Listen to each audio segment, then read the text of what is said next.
सीधी के मानस भवन में रक्षाबंधन के पर्व के अवसर पर स्व सहायता समूह की महिलाओं द्वारा विशेष बाजार सजाया गया।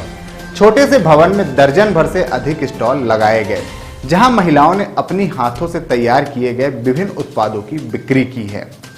खास बात यह रही कि इन उत्पादों की कीमत बाजार से कम रखी गई, ताकि लोगों को स्थानीय और गुणवत्तापूर्ण सामान आसानी से उपलब्ध हो सके। मंजू सिंह, महिमा उत्पादक समूह गजरी। ये 2025 से हम चालू किए, 1 जुलाई से।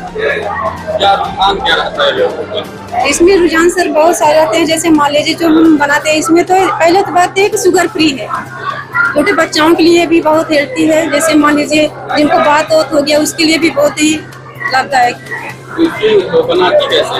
इसको हम जैसे महुआ को नेट से इकट्ठा करते हैं, फिर नेट के ऊपर ही इसको सफाई करते हैं, फिर अपने सेंटर के अंदर ले जाकर इसको हम पकाते हैं। पकाने के बाद इसका पाउडर बनाते हैं, फिर इसमें ड्राई फ्रूट डाल के हम घी से बनाते हैं।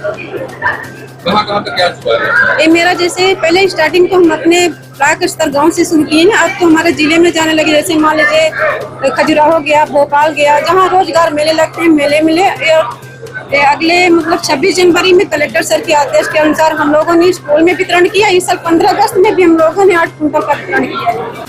दरअसल रक्षाबंधन के पर्व को लेकर मानस भवन में स्व सहायता समूह की बहनों ने आत्मनिर्भरता की मिसाल पेश की। यहाँ लगे स्टॉलों पर हैंडमेड राखियां, महुए के लड्डू, महुए के बिस्किट, सोनांचल का कोदो, विभिन्न प्रकार के अचार, साड़ी, दरी और कालीन सहित कई घरेलू उत्पाद बिक्री के लिए उपलब्ध रहे हैं। किसानों के लिए जैविक खाद और कीटनाशक भी स्टॉल पर रखे गए। इसके साथ ही बिंद के पारंपरिक व्यंजन इदरहर और मुगौड़ी ने भी लोगों का ध्यान आकर्षित किया। महिलाओं द्वारा तैयार इन उत्पादों को बाजार की तुलना से कम दामों पर उपलब्ध कराया गया।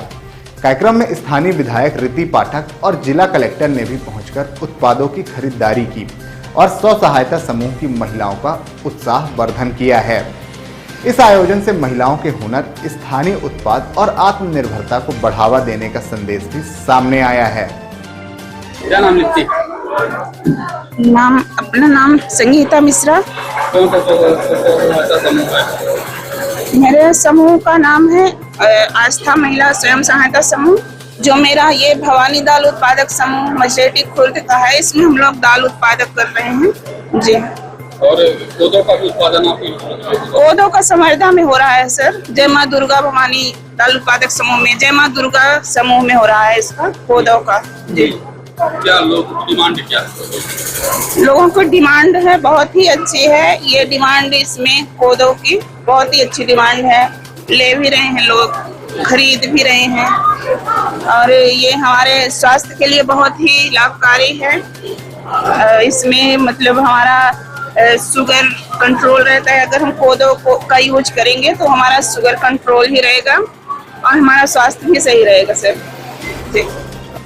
मेला का आयोजन किया गया, क्या उद्देश्य है और क्या संदेश देना चाह रहे हैं? देखिए, ये उद्देश्य है कि हमारे देश की मातृशक्तियों को आत्मनिर्भरता की ओर आगे बढ़ाया जा सके। और प्रमुख रूप से हमारे देश के यशस्वी प्रधानमंत्री नरेंद्र मोदी जी और डॉक्टर मोहन यादव जी हमारे जो मुख्यमंत्री हैं, उनका प्रमुख रूप से उद्देश्य ये रहता है कि मातृशक्तियों को किस तरह से आत्मनिर्भर बनाया जाए। और इसलिए आपने यहाँ पर देखा होगा कि जो भी आपके चारों तरफ स्टॉल लगे हुए हैं, ये हमारे सीधी जिले का ये लोकल उत्पाद है। आदरणीय प्रधानमंत्री जी का उद्देश्य ये भी है कि वोकल फॉर लोकल, तो इसलिए लोकल उत्पादों की खरीदारी ज्यादा से ज्यादा हो, लोकल उत्पादों की जो बिक्री है वो ज्यादा से ज्यादा हो, और हम अपनी बहनों को प्रोत्साहित कर सकें, अपने आत्मनिर्भरता की ओर और अग्रसित कर सकें। और इसे करने के लिए देखिए, सरकार और प्रशासन तो है ही जिम्मेदार, आगे आ रहे हैं लगातार हर एक दृष्टिकोण से। लेकिन मैं ऐसा मानती हूँ कि जनप्रतिनिधि होने के नाते और बड़े सामाजिक कार्यकर्ताओं को भी, बड़े सामाजिक प्रतिष्ठित व्यक्तियों को भी लोकल उत्पादों को प्रोत्साहित करने के लिए, लोकल उत्पादों की खरीदी के लिए आगे आना पड़ेगा। रक्षाबंधन त्योहार वाले महंगाई का झटका लगा है, कैसे देखती है? देखिए, ये व्यवस्था है और सारी व्यवस्थाएं निरंतर एक जैसी नहीं रहती। देश को चलाने के लिए, प्रदेश को चलाने के लिए आर्थिक स्थितियां कभी कभी ऊपर भी होती है, कभी कभी नीचे भी होती है। निश्चित रूप से त्योहार आम आदमी के लिए विशेष मायने रखता है।